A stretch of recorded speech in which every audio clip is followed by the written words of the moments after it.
Niakatra parkeo maly talata fahadimy ny volana septembre teny amin'ny fitsarana ambaratonga voalohany ny raharaha ady izay ny afara tamin'ny fifampikasiha tanana nisy teo amin'ny lehiben'ny fokontany ambalavola sy ny lefiny. Amin'ny fahenina ny volana oktobra izao no anaovana ny fitsarana. Ny lehiben'ny fokontany no nitory.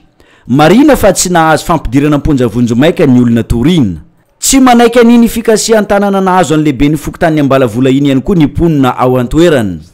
Kanisy ny fanangonan-tsoni nataon'ireo vahoaka nampanarahin'izy ireo taratasy manambara fa mitaky ny fampiarana ny sazy tsy satakandro amin'ny lefitry ny lehiben'ny fokontany ireo vahoaka ireo. Izy io fa mandroso salama fa ny vatako foana somary reradraraka fa le maso fa tsy mangotroka koa fa mbola misy miandrondio anaty maso. Fa nijoso tamin'ny hôpitaly dia nanao enquête tao amin'ny deuxième arrondissement araka ny fitorina natao tamin'izao tamin'ny hôpitaly dia fa nametraka fitorina.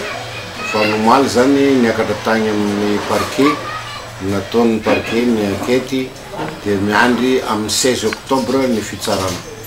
Ka io moa reo mpahay lalàna no mahay didy tokony mivoaka eo.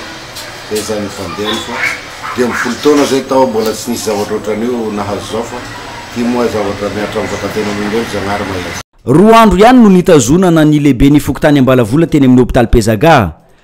Mbola tsy miasa ny tenany amin'izao fotoana izao.